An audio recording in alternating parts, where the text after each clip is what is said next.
칼바르트 신학 해설 위대한 열정 오늘 56강 하겠습니다. 아직 반까지는 못 왔네요. 그래도 상당한 분량을 했습니다. 229쪽 할 차례입니다. 강독을 들으시는 분들 중에서 어떤 분은 이걸 벌써 다 읽은 분도 있어요. 혼자서 다 읽고 다 이해했답니다. 대단한데요.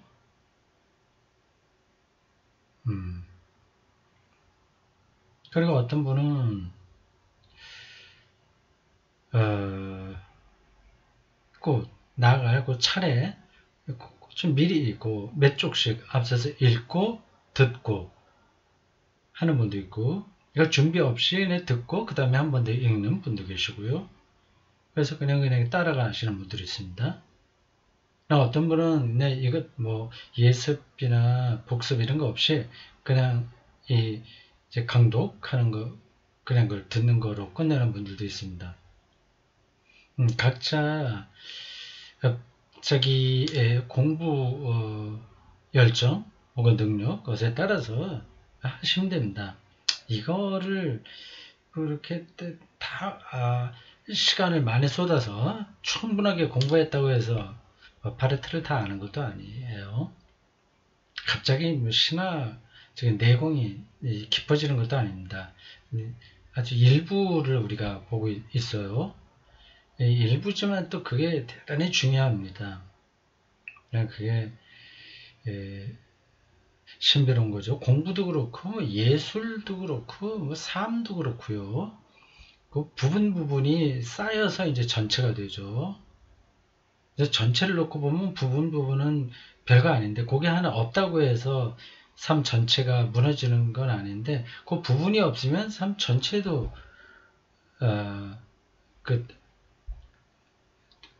토대 그런 게 잘 잡히지가 않은 거죠.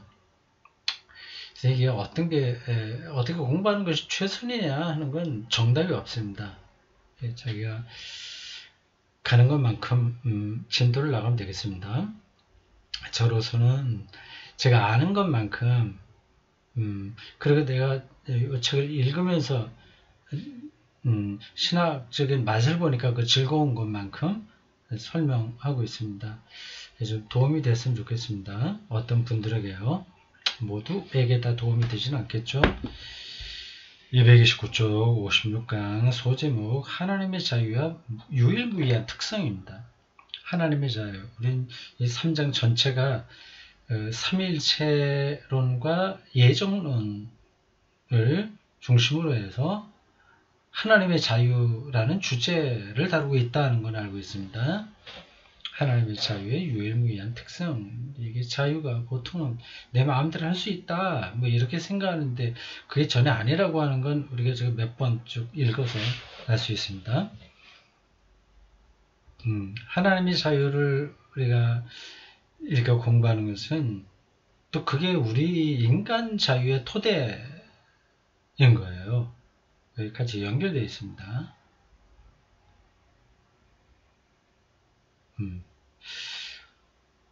하나님의 자유가 인간과의 공존을 향한, 혹은 뭐 연합이라고도 했죠.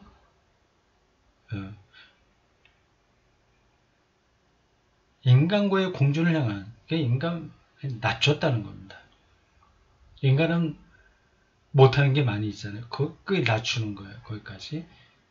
인간과의 공존을 향한, 그리고 공존 안에 있는 자유라고 말한다면 여기서 한 가지 물음이 이제야 비로소 진지하게 제기된다.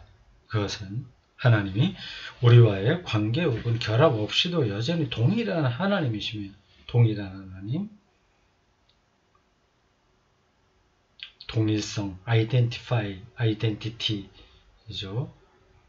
나아가 아무런 피조물이 존재하지 않는다고 해도 여전히 하나님이시라는 바르트의 저 말은 무엇을 의미하는가 라는 질문이다. 하나님의 초월성을 열어놨잖아요. 그게 무슨 의미냐 하는 거죠. 바르트에게 관건은 방금 앞에서 언급한 내용과의 모순이 아니라 그 내용에 대한 불가피한 설명인데, 이 설명이 없다면 앞서 말한 모든 내용은 틀린 것이 된다. 우리가 이 부분에서 주목해야 할 것은 바르트 신학이 권위적이라는 비난은 원칙적으로 여기서 바라보는 관점과 관련이 있다는 사실이다. 이렇게 말할 수도 있다. 제가 조금 분량을 보통 때보다 조금 더 해볼까 생각합니다. 그 소제목만 따라가더라도 이거 이제 오늘 3장이 다 끝나는 건 아니고 2번에 맞출 수 있을 것 같습니다. 원래 3번으로 늘리는 거는 조금 루즈하고 해서 2번으로 하려고 하니까 조금 속도를 내겠습니다. 아니면 시간을 좀 더 길게 잡든지 하겠습니다. 바르트의 명제가 근대의 반권위적인 개념에 가까운 것처럼 보인다면 바르트 명제, 하나님 절대타자 뭐 이런 표현들이요. 근대 반권위즘, 근대 모더니즘은 어떤 권위도 인정하지 않는 거예요. 인간의 자율성, 자기 앞서 강의 표현에 나오면 자아 인간, 이멘시 자기 중심으로 생각하는 걸 반대하는 거죠. 아니, 자기 중심으로 생각해서 온갖 권위를 반대하는 거죠. 그런 것처럼 보인다.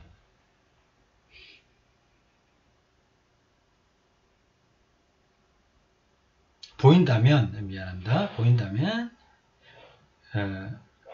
그래서 바르트가 여기서 그런 개념들을 비판하고 있기 때문이다. 이때 바르트가 논쟁하려는 것은 예를 들어 자유로운 공존이라는 개념이 여기서 문제가 되는 파트너들이 따라야만 하는 사상적 원리를 의미하는지, 사상적 원리를 의미하는 것인지, 그건 아니겠죠. 원리라는 거하고 바르트 신학하고는 좀 거리가 있습니다. 그런 원리를 얘기하는 게 아니에요.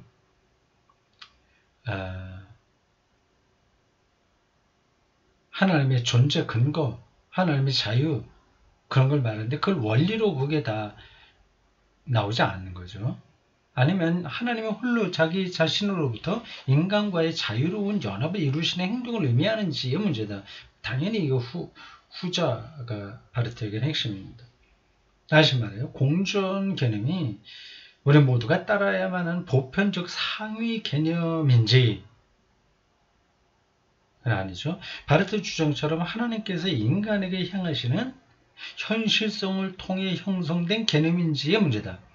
이런 말들을 이야기가 조금 까다로운데 제가 자꾸만 까다롭다는 말을 해서 미안합니다. 그리고 그럴 때마다 제가 또 멈춰 서서 또 설명하고 하기 좀 힘들어요. 그리고 그거를 다 이해하지 못해도 괜찮습니다. 현실성을 통해 형성된 개념, 요거를 기억하시라고 합니다. 이게 핵심인 거죠. 여기서 말하는 자유로운 공존이 이미 주어진 어떤 개념으로부터 도출된 것이라면, 근데 이데아 같은 데서 온 거라면, 그때 하나님은 인간과의 그런 공존에 대한 여러 가능성에 속한 것 중 한 가지 가능성의 수신자가 될 뿐이다.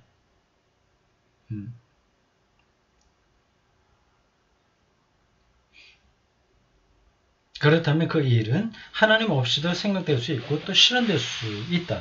그러나 여기서 말한 내용이 하나님이 인간을 향해 오시는 사건을 통해 형성된 것이라면 여러 원리 중에 하나가 아니라 하나님의 자기 계시라고 한다면 뜻이죠. 그때는 말해진 모든 내용에 다음의 명제가 동반되어야 한다.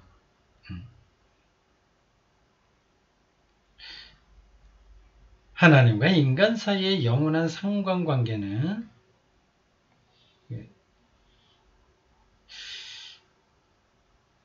하나님의 계시 속에서 볼 수 있는 것과 같이 오직 하나님 안에 근거하며 그리고 하나님 그리고 우리 안에 근거하는 것이 아니다.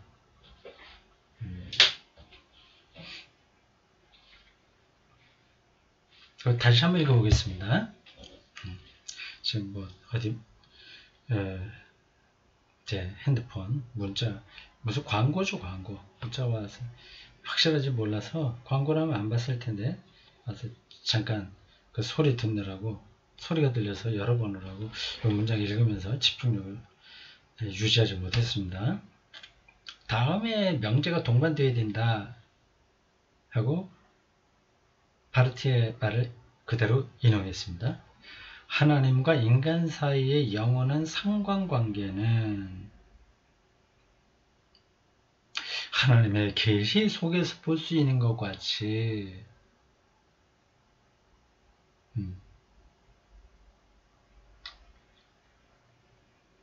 오직 하나님 안에 근거하며 하나님 그리고 우리 안에 근거하는 것이 아니다. 그 이니셔티브 주도권이 하나님 안에 있다는 거죠. 그러나 우리와 단절된 게 아니라 우리와 연합 속에서 된다는 거예요. 그게 무슨 차이가 있냐? 그 차이를 분명하게 인식하고 바르타는 지금 이야기하고 있습니다. 연필 굴러가는 소리.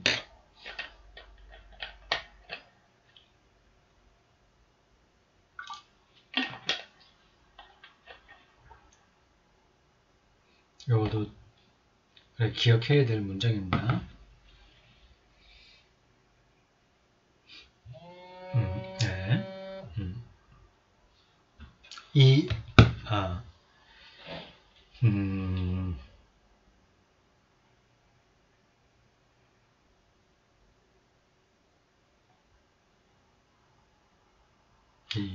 문자요 연달아 왔잖아요. 뭐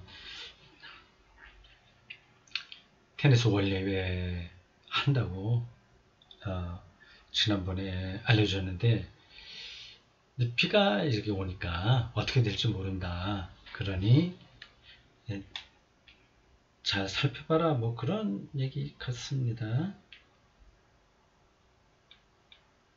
근데 뭐 원래는 어쨌든 한다고 그러네요.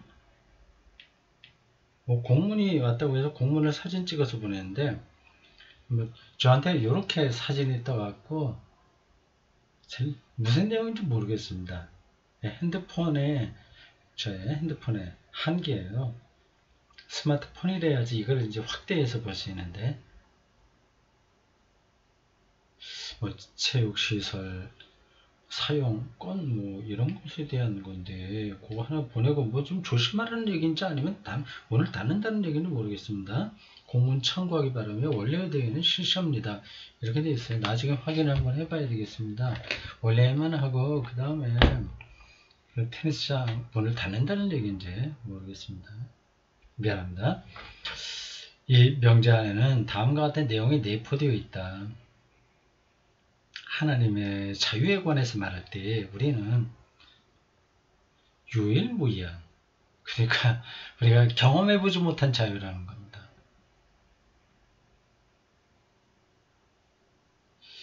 유일무이한 자유, 오로지 하나님께만 속하는 독특한 자유에 관해 말해야 된다. 이렇게 말하면 그게 무슨 말이야? 그 완전히 그 독단이네 이렇게 생각했죠? 유일무이한, 경험해보지 못한, 지금까지 여러가지 세상 원리에 의한 게 아닌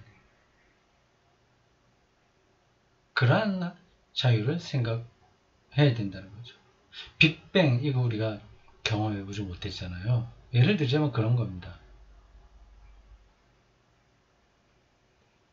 바르트에게 이 자유는 하나님을 주님으로 표현하는 성서적 내용과 일치한다. 우리는 하나님의 그와 같은 특수한 자유를 고려해야 된다. 왜냐하면 하나님의 계시 속에서 볼 수 있는 것처럼 하나님과 자유로운 파트너로서의 인간 사이의 상호관계 속에는 한 가지 근본적이고 제거될 수 없는 차이가 존재하기 때문이다. 그것은 창조주는 하나님이시고 인간이 아니라는 사실. 아까 제가 빅뱅 얘기했죠. 유일무이한 거예요. 곧 인간은 하나님의 피조물이고 인간 자신이 창조주가 아니라는 사실이다. 또는 바르트의 표현대로 한다면 하나님은 자기 자신을 통해 그리고 자기 자신 안에 근거되어 계시며 근거가 자기 안에 있고 자기 자신을 통해 규정되고 움직이시고 인간은 그렇게 안 돼요. 주변으로부터 계속 공급받아야 되고 영향을 받습니다. 그러한 하나님 자신의 외부에 있는 타자에 의해 규정되거나 운동하지 않으신다.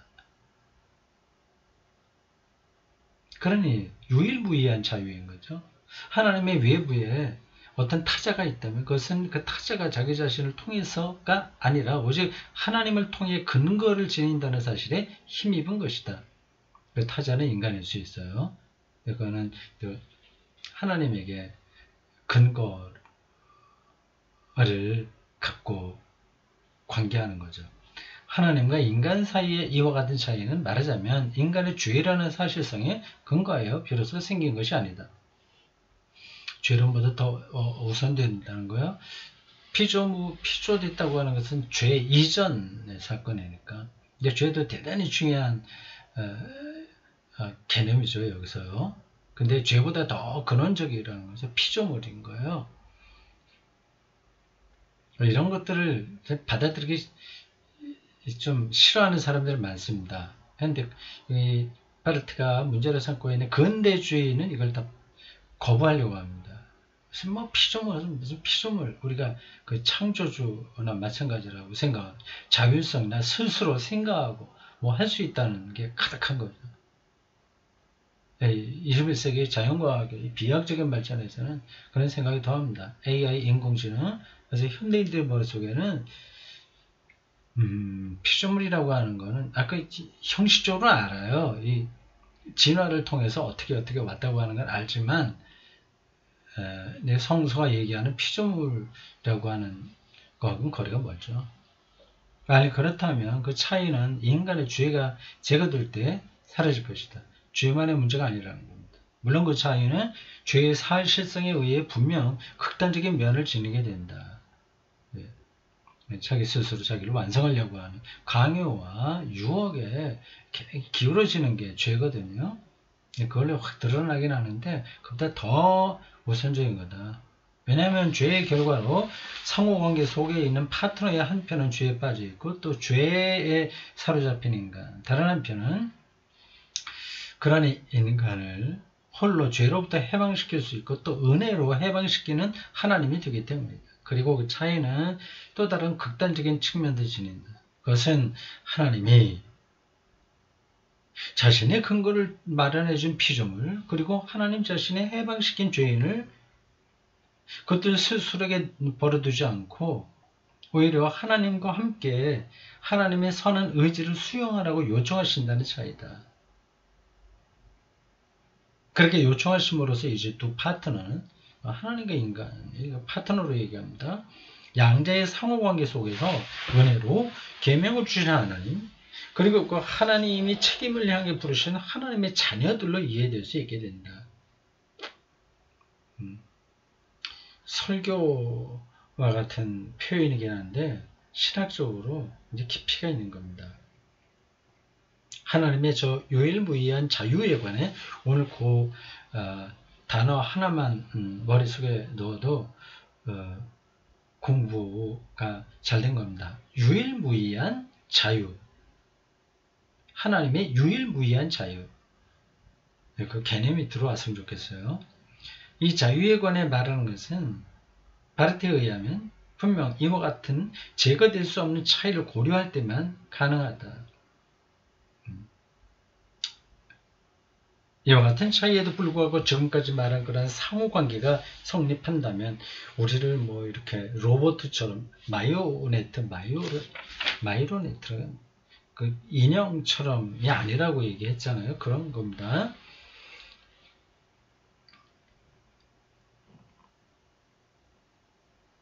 이런 이와 같은 차이에도 불구하고 지금까지 말한 그런 상호관계가 성립했다. 상호관계 우리가 인형극에 나오는 인형처럼이 아니라 우리에게 동적이고 적극적으로 반응할 수 있는 파트너의 관계가 성립한다면 그래서 하나님의 이러한 특별한 자유와 그 자유의 주도적인 능력에 근거한 것이다. 아들로 우리를 불렀으니 아들은 그냥 가만히 있는 게 아니잖아요. 아들로서 훨씬 더 종보다 더 아주 근원적인 면에서 더 적극적인 거죠. 하나님과 인간 사이의 상호관계를 말하면서 우리가 바로 그와 같은 차이를 간과할 때 하나님의 자유 안에 우리가 우리 자유의 토대가 있다고 하는 거, 이런 차이를 간과할 때 우리는 바르트에 의하면 그 상호관계를 이끌어내고 유지하는 성서적 증언의 사건을 간과하게 된다. 그때 우리는 그 상호관계와 관련하여 불가피하게 성서에서 증언되는 것과는 다른 것을 말하게 된다. 그때 인간은 하나님의 자유로운 파트너가 되기 위해 하나님의 특별한 관심과 은혜를 필요로 하지 않게 될 것이다. 자율성에 떨어지는 거죠. 그때 인간은 근대주의 이후로 그런 게 많이 나타났어요. 인간은 언제나 이미 스스로 하나님의 파트너가 이미 되어 있음에 이미 하나님과 동등한 집안에 서게 된다. 그때 하나님과 피조물, 화해자와 죄인, 계명을 주시는 분과 그의 자녀 사이의 차이가 희미해진다. 바르트에게 이것은 원칙적으로 만유제실론의 관점이다. 어떤 것이요? 차이가 희미해지는 건 말이죠. 만유제실론의 관점이다. 판엔테이스무스, 독일어로 되어 있습니다. 영어로도 똑같아요. 판엔테이즘. 범신론하고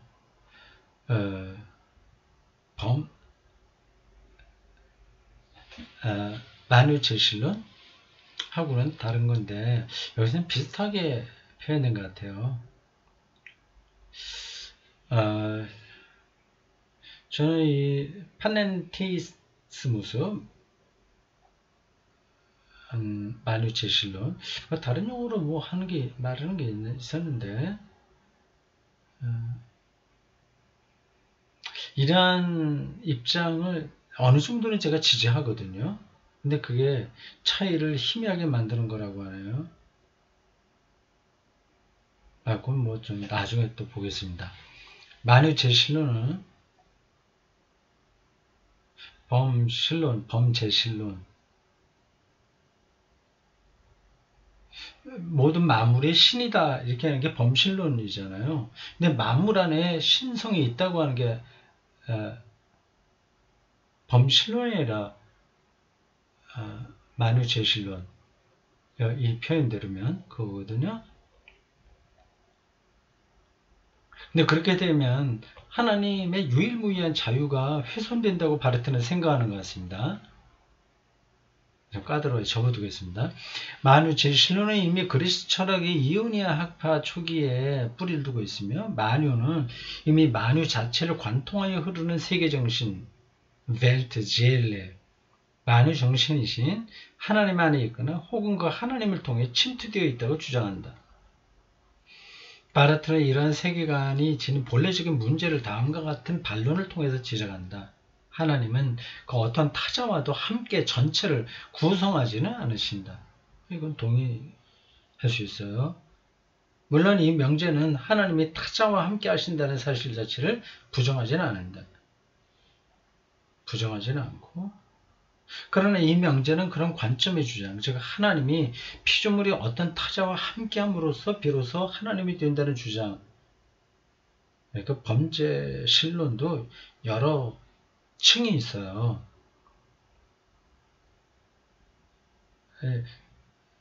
요렇게까지 가는 거는 좀 제가 보기에도 문제가 있습니다.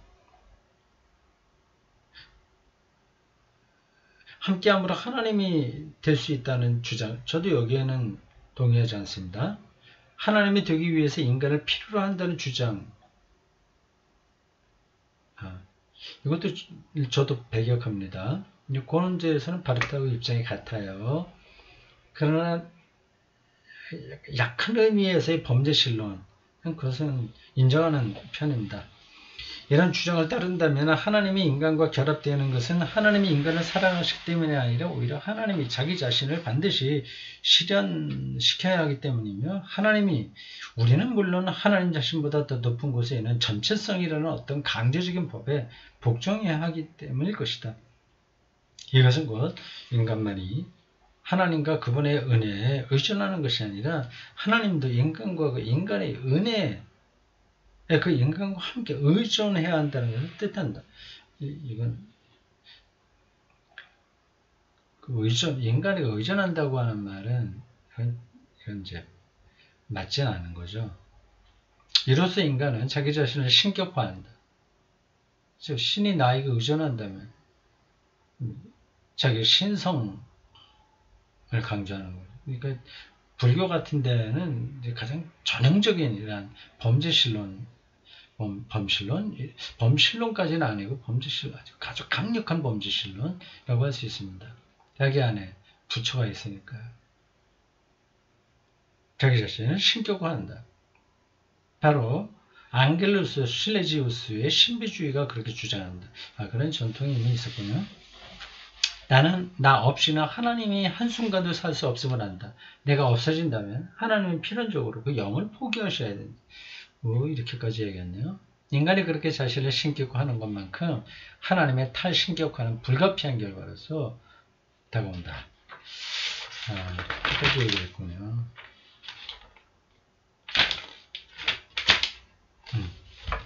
조금 빨리 읽어야 되겠네요. 이제 바르테이처 의문의 명제, 곧 우리가 없더라도 하나님은 여전히 동일한 하나님이라는 명제는 이해될 수 있다. 저도 동의합니다.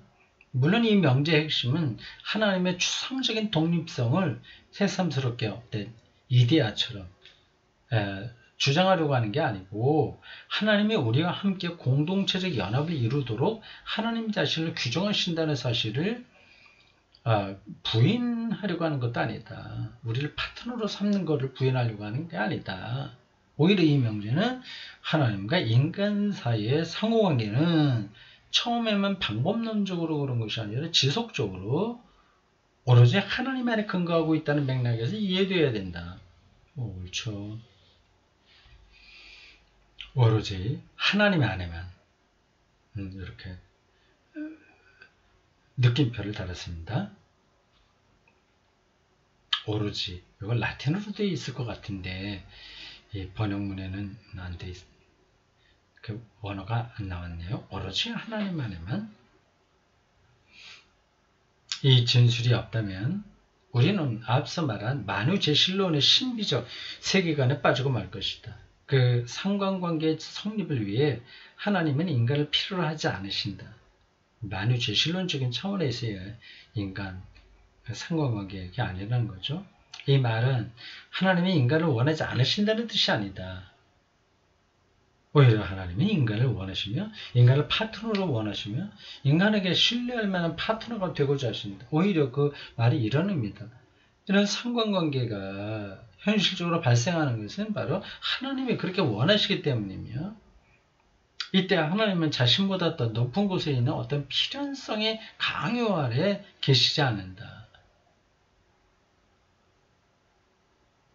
어떤 근원적인 원리, 그게 있기 때문에 그대로 하시는 게 아니라는 뜻입니다. 또한 그 말은 하나님이 하나님 되기 위해 인간을 필요로 하지 않으신다는 것을 의미한다.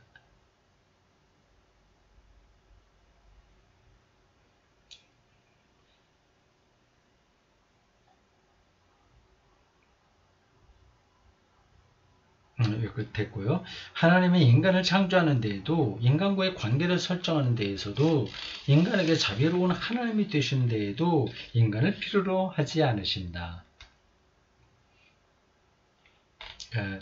지구의 인간 이후의 신학도 가능할 수 있습니다. 이런 점에서 보면 이 사실을 부인하는 것은 곧 하나님의 신성을 부인하는 것이다. 만약 그렇게 되면 하나님의 신성은 하나님의 하나님 되심이에요.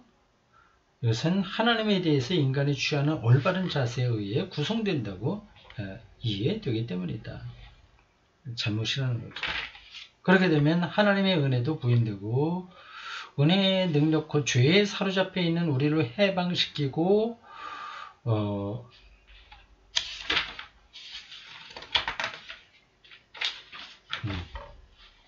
새롭게 출발하도록 하는 능력도 부인될 것이다. 인간은 그 모든 것에서 항상 자기 자신으로부터 출발하는 게 아니라 중요한 포인트예요. 하나님이 인간과 함께 하셨고 지금도 또 시작하신다는 바로 그 시작과 함께 출발할 수 있을 뿐이다. 이 단계까지 우리가 나가야 되는데 우리는 다른 문제들로 머리가 복잡합니다. 그렇게 못해요.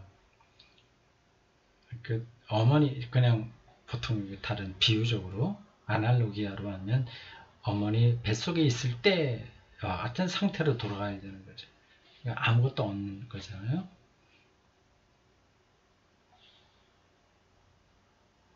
그러나 하나님께서는 자신의 존재와 행위의 모든 것에서 하나님 자신 외에 아무것도 존재하지 않으신다. 이것이 하나님이 하나님 되시는 일이든지 하나님 자신과는 다른 현실성을 창조하시는 일이든지 지구를 창조하듯이 피조물과 관계를 형성하는 일이든지 죄를 제거하고 인간에게 계명을 주시는 일이든지 관계없다. 관계없이 그렇다. 이 모든 것에서 하나님께서는 언제나 자기 자신과 함께 시작하실 뿐이다. 우리의 어떤 선입관 같은 걸 버려야만 이란 이야기가 들어옵니다. 바로 이것이 하나님의 유일하고 독특한 자유다. 지금 우리 재산을 다 얻고 노숙자가 돼도 그래도 하나님의 생명에 들어갈 수 있다. 혹은 그냥 쉽게 행복할 수 있다. 그런 생각이 가능해야 됩니다. 근데 그게 잘 안 되잖아요. 우리 머릿속에 이 프로그램들이 많이 설계된 게 있어서 그게 없으면 행복하지 못할 것처럼 사는 거죠. 바로 여기에 바르트의 다음과 같은 명제의 의미가 놓여 있다. 하나님께서는 우리와 관계를 맺지 않더라도 우리가 존재하지 않더라도 여전히 동일하신 지금 우리와 관계를 맺고 있는 그 하나님과 아이덴티파이 되는 하나님이다. 조금 복잡하게 들리긴 했죠. 그렇다면 하나님은 누구신가? 이에 대한 바르트의 결정적인 대답은 여전히 동일하신 하나님. 독일어로 뭘로 되어 있는지 모르겠습니다. 동일하신 하나님. 바르트의 대답은 이렇다. 하나님은 홀로 존재하는 분이 결코 아니고 앞서 말한 고립되고 고독한 나는 존재한다. 의 거울상도 아니다.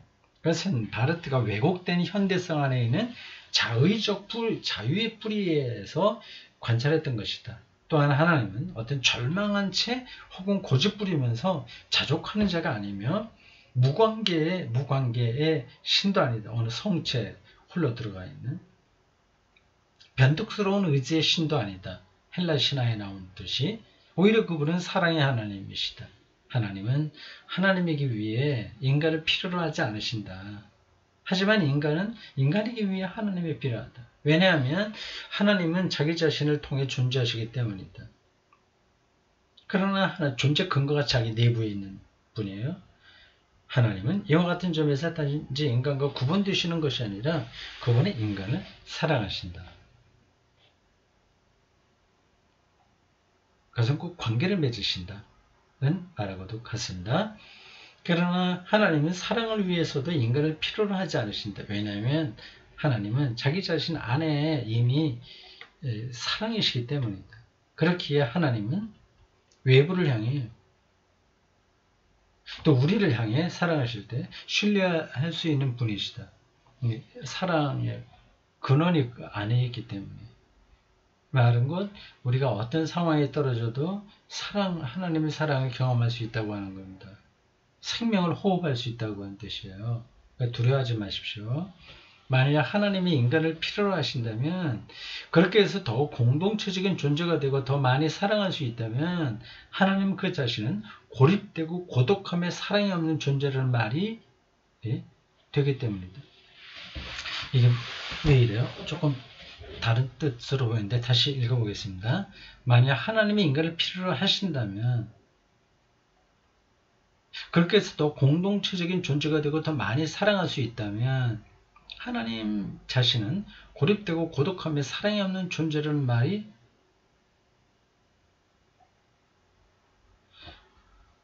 왜 이렇지? 이 문장이 좀 이상하네요. 인간을 필요로 하지 않으신다.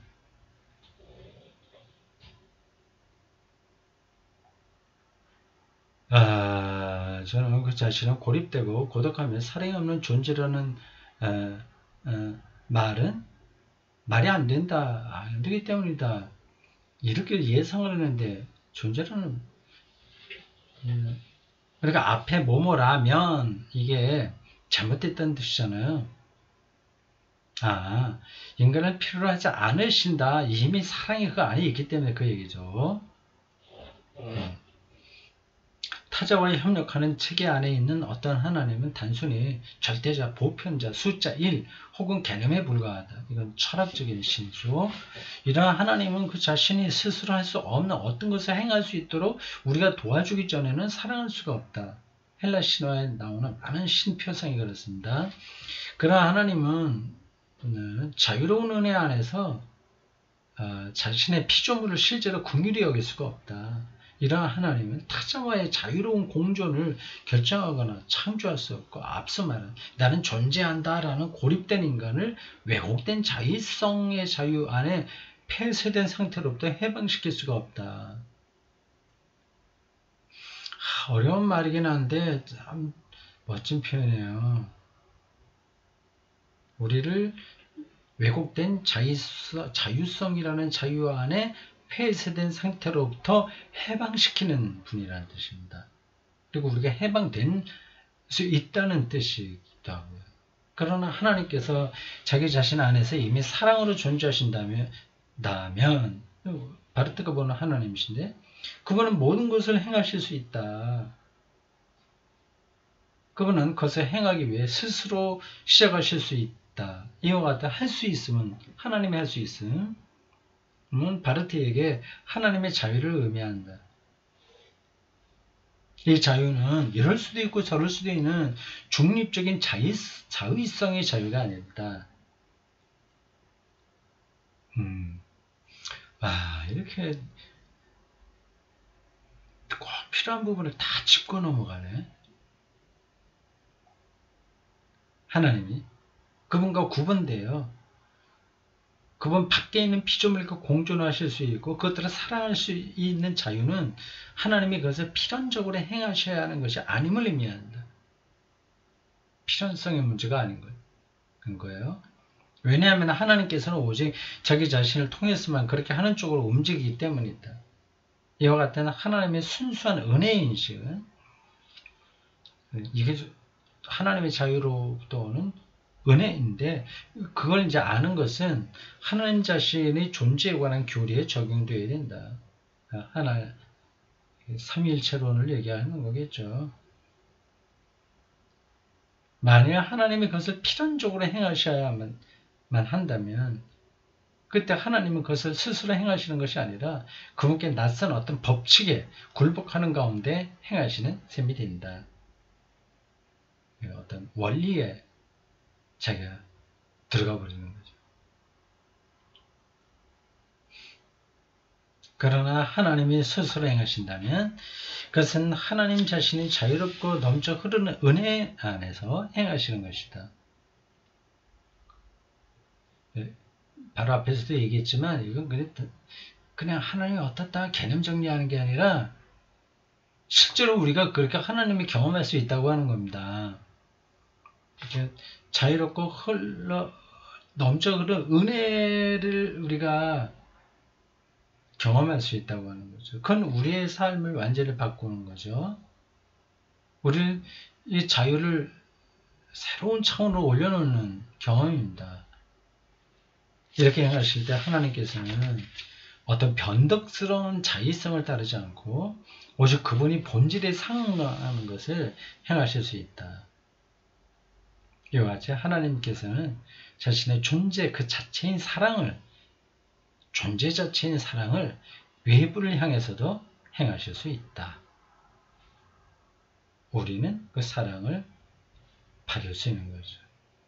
실질적으로.